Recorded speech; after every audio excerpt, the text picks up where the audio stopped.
alors que l'Inde a suspendu ses livraisons de vaccins, ce qui devrait empêcher le Nigeria de recevoir comme prévu plusieurs millions de doses fin mars. Le pays a annoncé progresser sur le développement de son propre vaccin. Boss Mustapha, le patron de la task force présidentielle chargée de gérer la pandémie, ne donne que peu de détails sur les 2 vaccins développés par des scientifiques nigériens.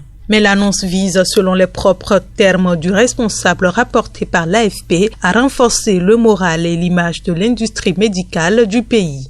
Le Nigeria, qui a débloqué 25 millions de dollars en janvier pour élaborer un vaccin, explore aussi la possibilité d'en produire sous licence, un peu comme le fait l'Inde avec AstraZeneca. Le pays dispose de certaines capacités industrielles et pourrait, à l'instar du Maroc avec Sinopharm, se lancer dans la production à grande échelle. Cette volonté de devenir producteur prend d'autant plus de relief que l'initiative COVAX, destinée à fournir des vaccins aux pays en développement, a du plomb dans l'aile alors que l'Inde a décidé d'arrêter ses exportations afin de fournir d'abord sa population. Abuja a pour l'instant reçu 4 des 16 millions de doses prévues. Or, le Nigeria ambitionne de vacciner à terme 140 de ses 200 millions d'habitants.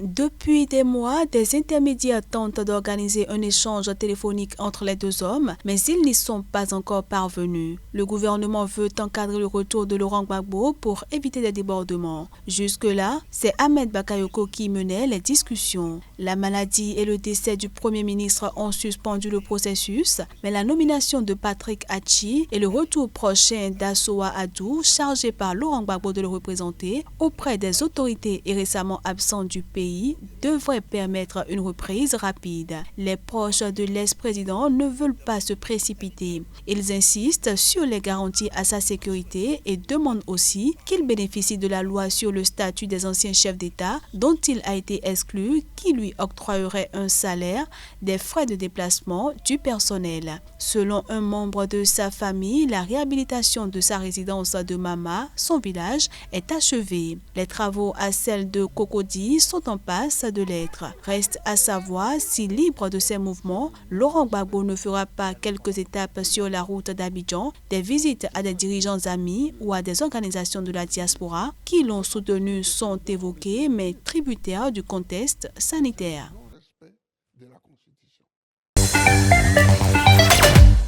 Des soldats béninois ont fait usage de gaz lacrymogène jeudi pour disperser des manifestants qui bloquaient la principale route de Savès, dans le centre du Bénin, pour protester contre ce qu'ils appellent la confiscation de l'élection présidentielle de dimanche par le président sortant Patrice Talon, selon une journaliste de l'agence France-Presse. Une colonne de véhicules militaires est arrivée au petit matin dans la ville et les soldats ont commencé à déblayer les barrages montés par de jeunes protestataires au travers des routes. Les militaires ont tiré des grenades de gaz lacrymogène pour tenir à distance les manifestants qui tentaient d'occuper la chaussée. Depuis lundi, des populations bloquent les routes du nord et du centre du Bénin pour dénoncer l'absence de l'opposition à ce scrutin. Dimanche, 5,5 millions d'électeurs béninois sont appelés aux urnes pour élire leur président, mais une grande partie de l'opposition dénonce un scrutin qui a été verrouillé par Patrice Talon pour s'assurer sa réélection. Élu une première fois en 2016, le président est accusé par ses détracteurs d'avoir éliminé toute opposition pour le scrutin, qui le voit opposé à 2 candidats quasiment inconnus des électeurs béninois. L'ouverture des archives sur le rôle de la France au Rwanda était attendue depuis des années et marque un pas supplémentaire dans la politique mémorielle du président Emmanuel Macron après la remise du rapport du CLERD. Plusieurs de ces documents, notamment des télégrammes diplomatiques et notes confidentielles, figurait dans le rapport accablant sur le rôle de la France au Rwanda entre 1990 et 1994, rendu par une commission d'historiens fin mars.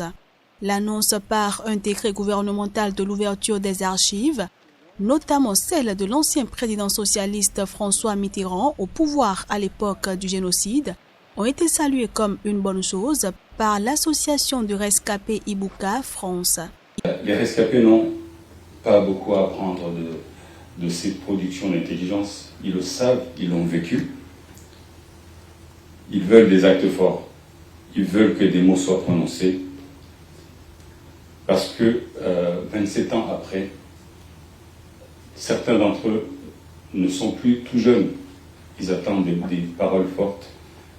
Quand les chercheurs viennent de travailler, quand les historiens viennent de travailler, il faut que les politiques prennent le relais. Il faut que les juges prennent le relais. Je me réjouis vraiment de la parution du rapport Duclercq qui nous fait progresser vers la vérité. Cette quête de vérité, elle serait impossible sans ce travail des historiennes et des historiens. Je veux les saluer, nous avons besoin d'eux. Le président rwandais Paul Kagame a salué toujours ce mercredi le rapport Duclercq sur le rôle de la France dans le génocide de 1994, estimant qu'il marque un important pas en avant vers une compréhension commune de ce qu'il s'est passé.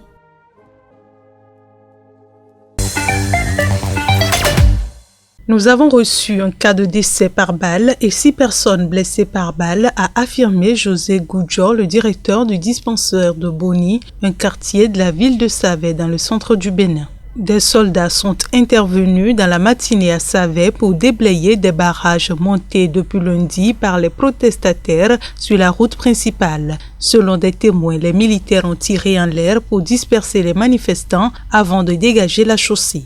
Depuis le début de la semaine, de nombreuses manifestations ont touché le nord et le centre du Bénin, où la route principale qui descend vers la capitale économique Cotonou a été coupée par des électeurs mécontents de l'absence de l'opposition au scrutin présidentiel. Face à Patrice Talon, ancien Maya du coton arrivé au pouvoir en 2016, 2 candidats quasiment inconnus du public, les anciens députés Alassane Soumanou et Corentin Koroué. Tous 2 sont taxés de candidats fantoches par la plupart des opposants béninois qui n'ont pas été autorisés à se présenter. Les grandes figures de l'opposition sont en exil ou condamnées à des peines d'inéligibilité. D'autres ont vu leur candidature recalée par la commission électorale car ne disposant pas d'un nombre suffisant de parrainages. Quelques 215 000 électeurs inscrits sur une population totale de 990 000 personnes sont appelés aux urnes ce vendredi pour départager les 2 candidats en lice, le chef de l'État, Ismaël Omar Guelleh, au pouvoir depuis 22 ans, et l'homme d'affaires, Zakaria Ismaël Farah. En l'absence des leaders historiques de l'opposition, qui boycottent le scrutin, les chances de cet inconnu du grand public sont maigres face à l'actuel président qui a remporté avec plus de 75% des voix chaque présidentielle à laquelle il a participé. Premier, 8h, 7h, je suis tous les jours primé pour voter. Pour moi, je suis à Jérusalem, il faut que je vote. En vertu de la Constitution, qui n'autorise pas les candidats de plus de 75 ans à se présenter à l'élection présidentielle, ce scrutin devrait être le dernier pour le président Ismaël Omar Guelleh, qui aura dépassé cet âge limite en 2026. Les bureaux de vote fermeront à 16h GMT. Les résultats de l'élection sont attendus dans la nuit de vendredi à samedi.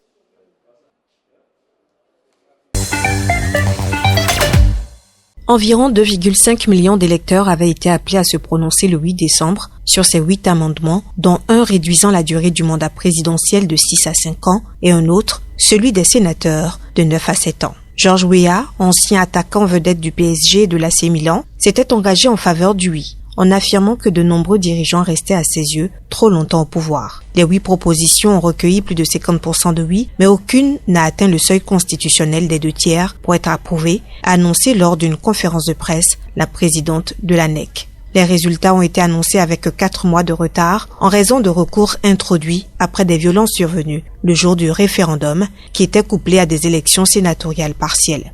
L'échec du référendum est un revers pour Georges Weah. Il avait soulevé un immense espoir en 2018 en accédant au pouvoir dans ce pays d'Afrique de l'Ouest toujours marqué par la guerre civile de 1989-2003 et de l'épidémie d'Ebola de 2014 à 2016, mais son étoile a pâli depuis en raison de son incapacité à redresser l'économie. Lors de la campagne, ses adversaires lui avaient attribué la volonté d'arguer de la révision de la Constitution pour tenter de se représenter au-delà de ses 2 mandats légaux, comme l'ont fait récemment ses voisins guinéens, Alpha Condé et ivoiriens, Alassane Ouattara. Son entourage a démenti. Le référendum visait aussi à autoriser la double nationalité, une question qui divise la société de la plus ancienne République d'Afrique noire, fondée au XIXe siècle sous l'impulsion des États-Unis pour accueillir des esclaves noirs affranchis et à contribuer à la guerre civile.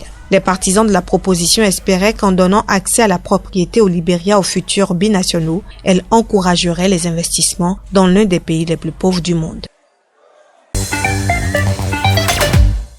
Reportée en 2022 à cause de la pandémie de coronavirus, la prochaine Coupe d'Afrique des Nations aura lieu du 9 janvier au 6 février au Cameroun. Le tirage au sort pour répartir les 24 équipes en 6 groupes a été fixé au 25 juin 2021. Et ce, même s'il reste encore un ticket à délivrer. La Sierra Leone et le Bénin s'affronteront pour l'obtenir courant juin. Leur match décisif prévu mardi dernier n'a pas pu avoir lieu en raison d'un désaccord sur des tests positifs au Covid-19 côté béninois. Les 23 équipes déjà qualifiées sont l'Algérie, le Burkina Faso, le Cameroun, le Cap-Vert, les Comores, l'Égypte, la Guinée équatoriale, l'Éthiopie, le Gabon, la Gambie, le Ghana, la Guinée-Bissau, la Côte d'Ivoire, le Malawi, le Mali, la Mauritanie, le Maroc, le Nigeria, le Sénégal, le Soudan, la Tunisie et le Zimbabwe.